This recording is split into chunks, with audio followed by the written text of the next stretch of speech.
Hello and welcome back to Champions and Beyond. We have exciting news today where we finally have the reveal of the final hero pack of the Age of Apocalypse wave.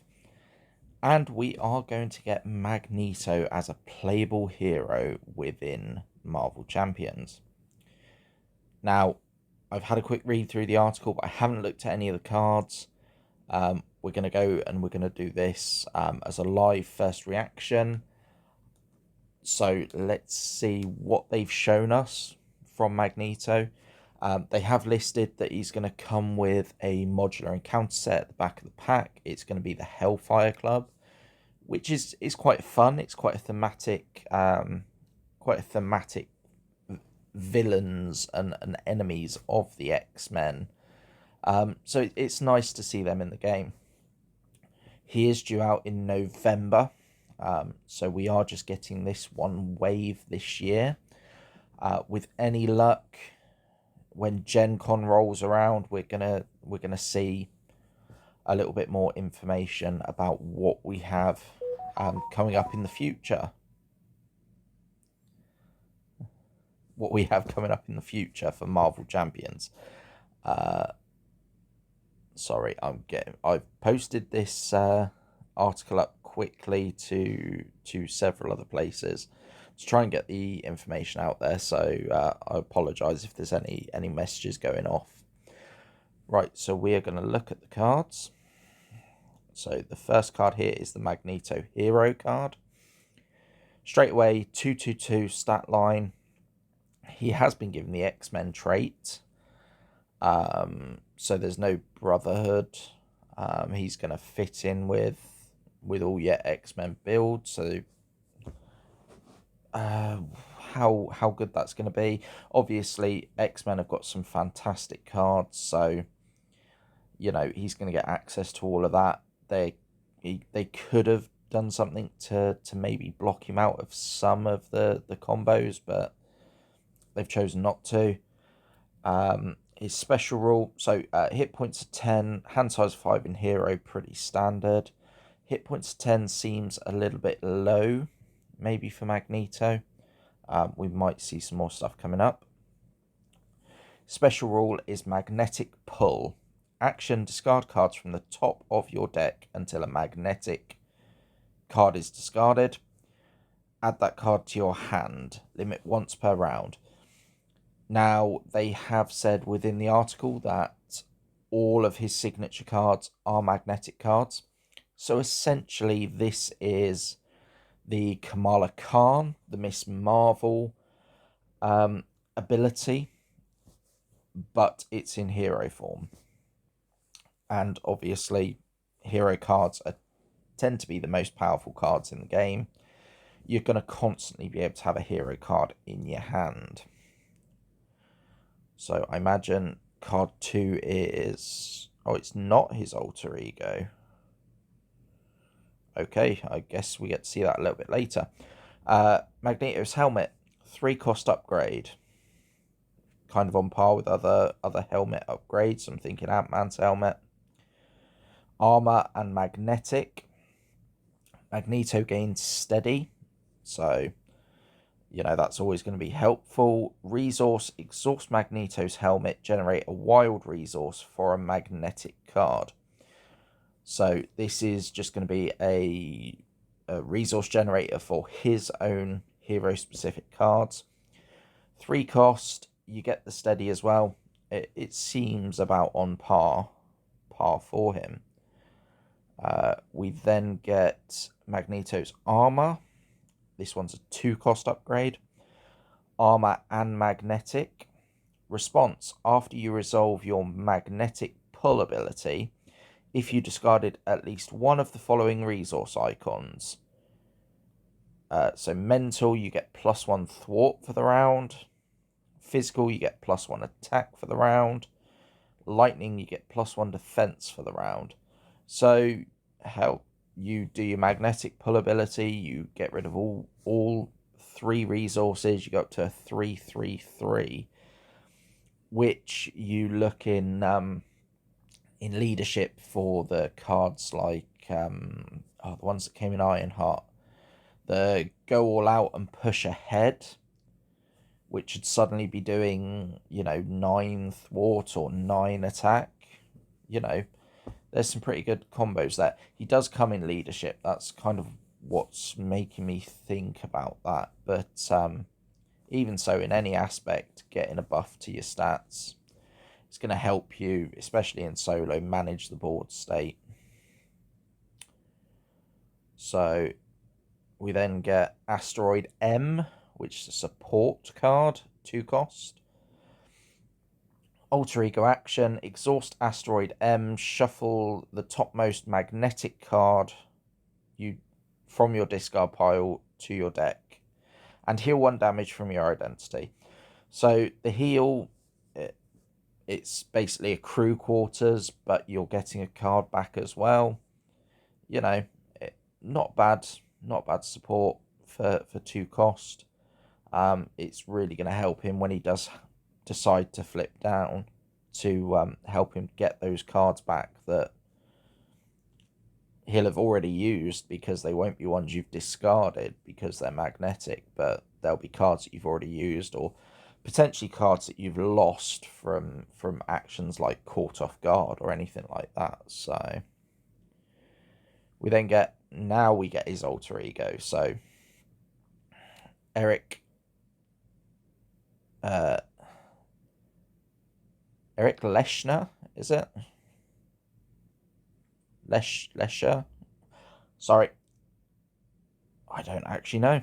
I I knew his name was Eric. Anyway, sorry. Out of that. 3 recovery. Hand size of 6. So, again, pretty standard. Nothing out of the ordinary. Survivor ability. Response. After you change to this form, shuffle the top 3 cards of your discard pile back into your deck. So this and Asteroid M will get you, when you flip down, a total of 5 cards. 4 on the turn you flip down, 1 before you flip back up. So you're going to be able to replenish your deck and potentially avoid that extra encounter card. But how often? I honestly don't think he's going to want to flip down that much unless you build into a confused deck, or he has some confused cards in his kit, which is a possibility. So, yeah, not really a lot else there. So we go into some of his events. So we've got Electromagnetic Blast. So magnetic superpower. So possibly Death Focus. Thwart. Hero action, thwart, remove 3 threat from a scheme. If this removes the last threat from a scheme, you may discard an attachment with the text hero action or hero response. So all of those nasty attachments, I'm trying to think, Drang's Spear, Rhino's Horn, I think, do you have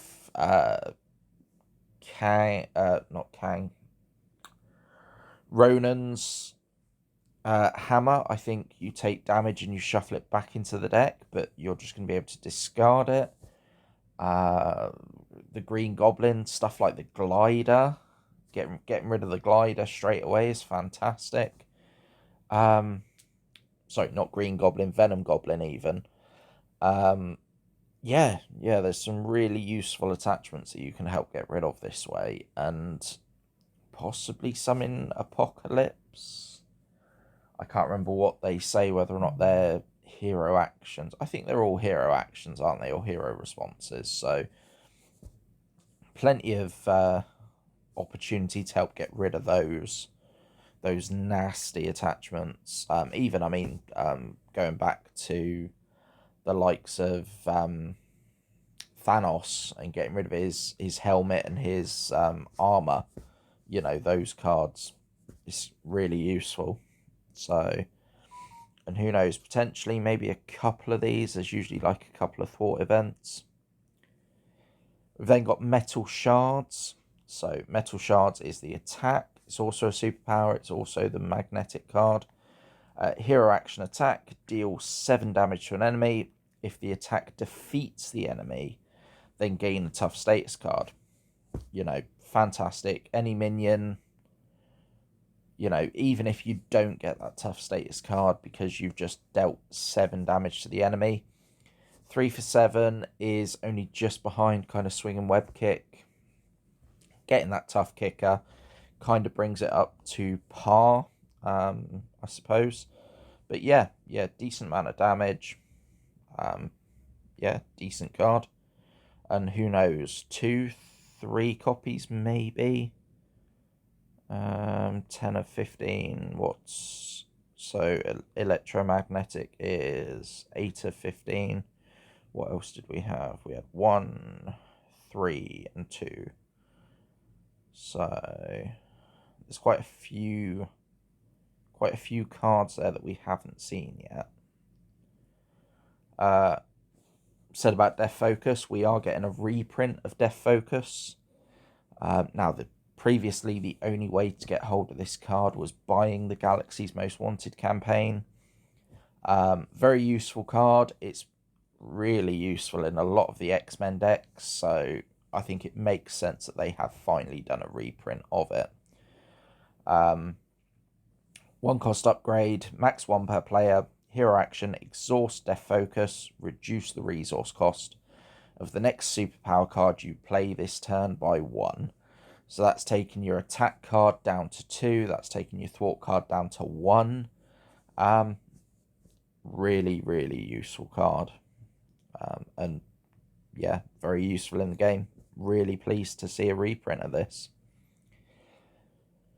We then finally get an ally for Phoenix. Now, I was thinking about the team-up cards recently, and there was the Phoenix and Storm team-up card. So Storm can finally run the team-up card in solo if you take the Phoenix ally. Is she actually going to be any good? Let's see. 3 cost ally, 2 thwart, 1 attack, 3 life, Psionic and X-Men. After Phoenix enters play, choose an X-Men ally, ready that ally, and heal 1 damage from it. I think there are some great allies in the game. Definitely some great X-Men allies. A lot with 2 thwart. If you're trying to keep hold of the threat, there's some great attackers. So just being able to heal, well, ready and heal, so allowing them to do an extra activation, plus her 2 thwart, you're going to be able to control the threat really easily. And maybe with Magneto, having that extra threat control will help with being able to flip down. So, very interesting card. We do have an ally for Cyclops, 2 thwart, 2 attack. Only 2 life, but 3 cost. Response: after Cyclops enters play, choose an enemy. Until the end of that phase, increase the amount of damage that enemy takes from each attack by 1. So he's going to have his place. Do I think he's broken? No. I think the 2 attack straight away goes up to a 3 attack. The turn he comes in, if you can afford to play him and then Phoenix on the same turn. Even, hang on, Phoenix's is enters play, isn't it? Yeah, it's just enters play. So, potentially if you had Phoenix out... Oh, so this is quite a nice combo. Yeah, if you had Phoenix out, you had Rapid Response on the table. You manage to bring Cyclops in for a turn. You choose the main villain. Suddenly Cyclops doing 3 attack. You use Phoenix's last activation, so you do a 2 attack with Phoenix suddenly. You rapid response her back in. You ready Cyclops. You do another 3 damage, another 2 damage with her. Takes a couple of turns to set that up, but that's a 10 damage swing. And And just playing Cyclops for that, if you'd been in Alter Ego and flipped up, no, even you don't even have to have flipped up. If you've got Death Focus on the table, you could then also do your shard, your magnetic shard attack, and suddenly you're doing 8 damage. So, that 18 damage, you're looking at taking out the second stage of most villains at 18 damage. So, yeah, 1 turn kills. Takes a little while to set that up, but yeah, interesting combo. Then we've got a new 1-cost support. Play only if you have the X-Force or X-Men trait, max 1 per player. And it's called Won't Stay Down. So, Alter Ego action, discard this card, return an X-Force or X-Man ally from your discard pile to your hand. The biggest one that I'm thinking is Honey Badger. With the X-23, you're going to want Honey Badger so often. Having this out, if you haven't managed to hit a rapid response and get her back that way, you can flip down rather than, I suppose you could still shuffle the Cicely Bond card back into the deck if that was in your discard pile, and you can use this to bring her back to your hand, just to fuel up X-23. Is really good, I'm trying to think. Cyclops being able to get Phoenix back constantly. I'm sure there are a bunch of others. I mean, hell, even Gambit getting Rogue back while he's got those counters on him to be able to play her for free. There's going to be some really interesting combos out there, and that's just looking at signature allies, Say, if you have this for Cyclops, because it's not a tactic, it is a condition. But if you have it for Cyclops and you lose Wolverine that you've been doing a lot of damage with, being able to get him straight back to your hand, not having to cycle your deck, is going to be really good. How good it's going to be in Magneto, I don't know. I'm just trying to think. Oh no, I think Iceman's ice clones are only ice traded. I don't think they've got X-Force or X-Men traits. But yeah, interesting new support we have. Okay, we do get a side scheme. So, play a side scheme, new recruits, 0 cost, 2 threat per player on it. Victory 0. Play only if your identity has the X-Men trait. When defeated, each player chooses a set-aside new ally and adds it to their hand. So this one is going to work like the superpower training, isn't it? And you're going to get something from out of play. And they do show us one of them. So, Annul. 2 cost, 2 thought to attack, 2 life. Linked to the new recruit. So yeah, it works the same. If you have the mutant or X-Men trait, Annul gets +1 thwart and does not count against your ally limit. So yeah, you have to be X-Men anyway to use the side scheme. So he's pretty much always gonna not count towards your ally limit, and a 3 thwart ally is gonna help out. Yeah, he's gonna be really good, I think. And he is the X-Men trait. So again, if you wanted to play Phoenix, so he's out on the table, he does 3 thwart, you get Phoenix in, and ready him, he's going to do another 3 thwart. There's some really nice combos there. So they aren't showing us the other 3 of the new allies, but they are showing us the one, which is interesting. We're on card 14 or 17, so they're not showing us many cards from the modular set. Anyway, we do get this event, so Noble Sacrifice, a 1-cost event. This is a tactic. Hero action, discard an ally you control. Heal damage from your hero equal to that ally's printed hit points. And give your hero a tough status card. Oh, okay. Oh, that's going to make things interesting. So, yeah.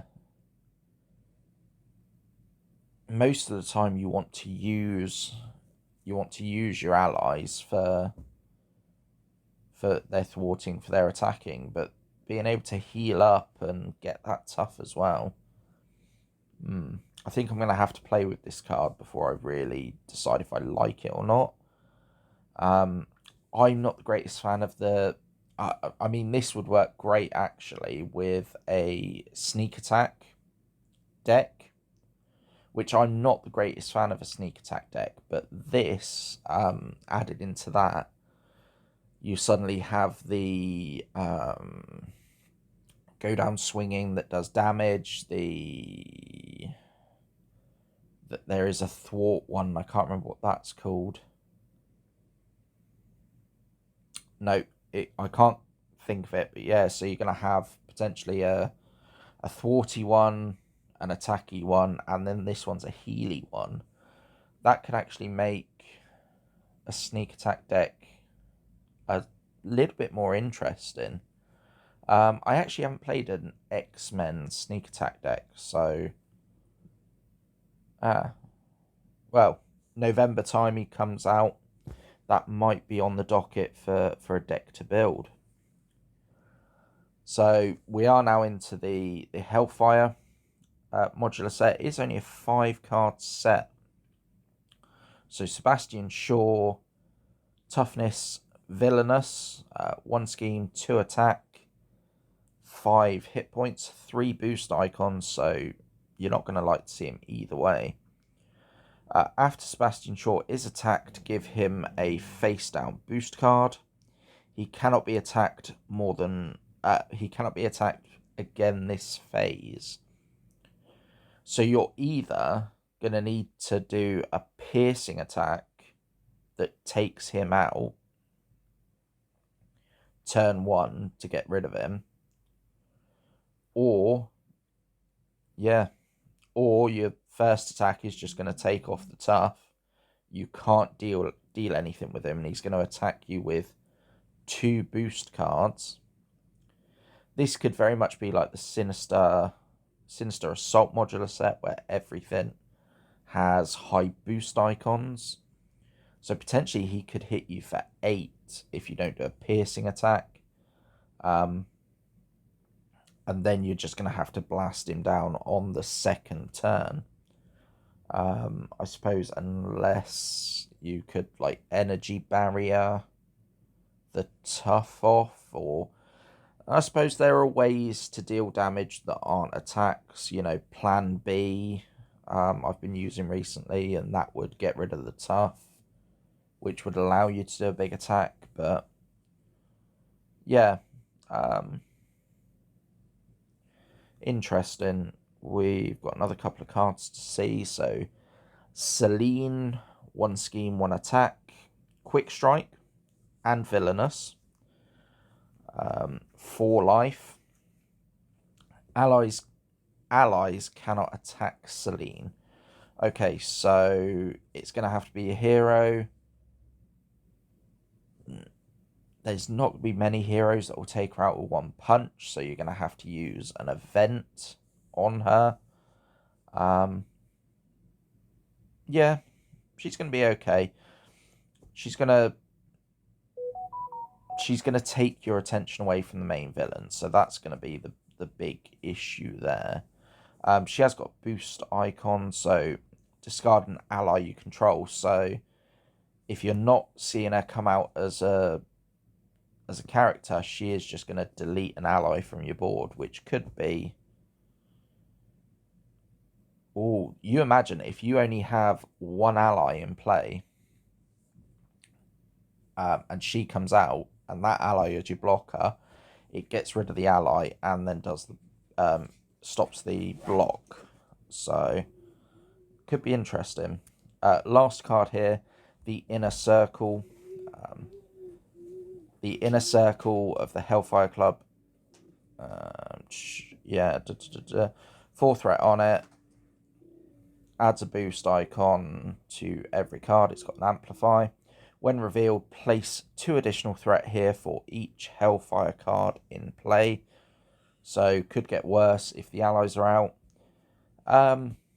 Yeah, nobody likes an amplify icon, so that's going to be interesting. Right, anyway, that was my first thoughts on the cards. Until next time, happy gaming.